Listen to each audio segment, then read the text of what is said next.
imaginez, vous êtes des Cro-Magnons. Ah, je vous donne un biface à chacun. Qu'est-ce que je pourrais faire, moi, avec cet outil? Si je tue un animal, c'est pour quoi faire? Si je tue l'animal, c'est pour c'est pour enlever la peau. Alors déjà, je pourrais retirer la peau. Donc si je retire la peau, c'est comme une sorte de couteau. Très bien. En Europe, on va surtout trouver, pour les plus anciens outils, ce qu'on appelle les bifaces. Donc ici, j'ai en main un biface. Un biface, c'est un outil qui a été taillé sur deux faces et dont le but est d'obtenir une arête qui, elle, est tranchante. Avec ce biface, on pourra couper une branche pour fabriquer un épieu, on pourra appointer l'extrémité. Mais c'est aussi un outil, s'il est aménagé en pointe, qui peut être utilisé pour décharner plus facilement la bête. C'est un outil dont on peut également envisager qu'il ait été utilisé pour racler les peaux des animaux, de manière à se débarrasser de la chair, de la graisse. C'est pourquoi pas un outil qui permet de briser les os longs pour avoir accès à la moelle. Et on ne peut pas exclure non plus qu'il ait été utilisé en cas de difficulté liée à la chasse pour creuser, pour avoir accès à des tubercules, à des rhizomes qui pouvaient entrer dans l'alimentation. Donc le biface, c'est un outil très ancien. Les plus anciens sont datés d'1 800 000 ans en Afrique. Ici dans le nord de la France, les plus anciens, c'est Boucher de Perthes qui les a trouvés. Ils sont datés de 600 000 ans pour Abbeville et de 450 000 ans pour les sites de Saint-Achel. Voilà donc un morceau de silex. Évidemment, avant d'obtenir un outil, il faut le tailler. Donc on va utiliser un percuteur. Au départ, on utilise des percuteurs dits durs. Donc ici, c'est un grès. On pourrait utiliser des granites, on pourrait utiliser d'autres types de roches. Le but, c'est de déclencher une onde de choc sur le bord du silex. On a une roche qui est très dure et on va venir percuter sur ses bords pour décrocher des éclats. Le mieux, c'est de passer l'épreuve pratique pour bien se rendre compte. Donc, si je veux faire un biface, j'ai enlevé un tout petit éclat d'un côté, j'ai créé un plat de ce côté-là et je vais donc m'appuyer de l'autre côté pour enlever un éclat. Et j'ai mon départ de tranchant.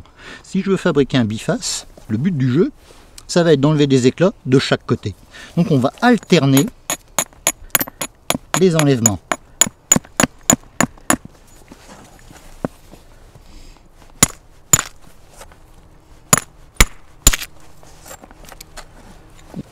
Voilà, mon tranchant est en train d'apparaître.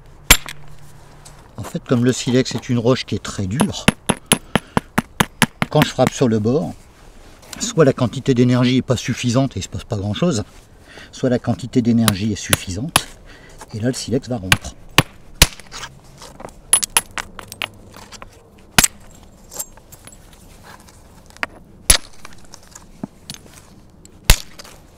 Évidemment, là il y a encore beaucoup de travail pour en arriver là.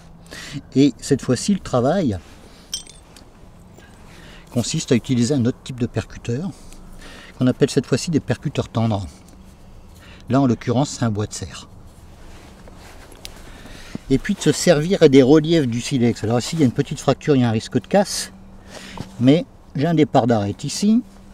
Je vais déclencher mon onde de choc ici, dans l'espoir d'enlever un éclat qui va partir comme ça. Alors il y a une petite préparation à faire au préalable, c'est-à-dire préparer ce que les tailleurs de silex appellent un plan de frappe.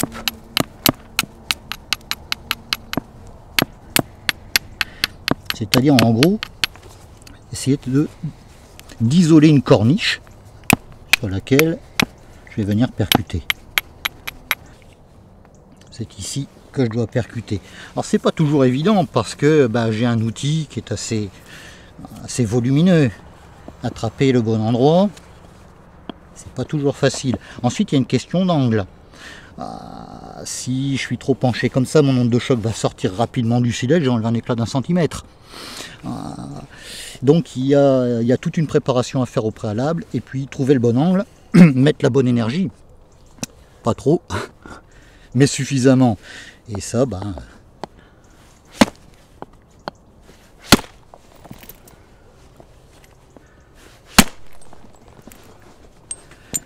on va dégrossir. Donc la fabrication de cet outil, elle consiste finalement à sacrifier beaucoup de matière. Finalement au départ j'ai un bloc de silex et à la fin, si tout se passe bien, j'ai un biface.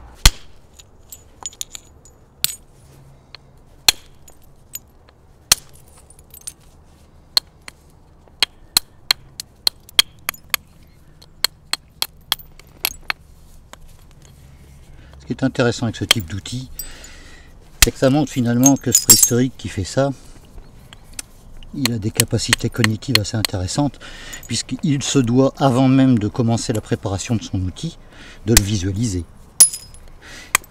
Et puis c'est en quelque sorte une double symétrie qu'il va chercher. Une symétrie dans ce sens-là et une symétrie dans ce sens-là. Avec l'homme de Néandertal, qu'on a souvent tendance à sous-estimer, il y a une progression dans la taille du biface qui fait qu'ils arrivent à faire des bifaces extra plats, ce qu'on appelle la technique moustérienne, où là ils sont au sommet de leur art. Un éclat de silex qui a été taillé de manière à avoir une partie linéaire, dont les bords sont très tranchants, et qui va permettre de couper des matériaux tendres. Quand on va avoir à couper des matériaux durs, il est peut-être préférable d'utiliser ce qu'on appelle des éclats dits denticulés. C'est-à-dire qu'on a exercé une pression sur le bord du silex de manière à créer des dents. Un petit peu l'équivalent de la scie d'aujourd'hui. C'est un éclat un petit peu allongé comme le couteau, mais on a exercé une percussion sur le bord de manière à enlever une toute petite tranche. Et ça crée un angle droit, qui n'est pas facile à voir ici, mais sur le silex. Et ça, cet outil-là, il permet notamment de venir travailler des matériaux durs, comme ici, un bois de cervidé. C'est un éclat un petit peu allongé, à pointer à l'extrémité. Voilà, l'utilisation est très simple, un petit morceau de peau, et puis on vient travailler à la main.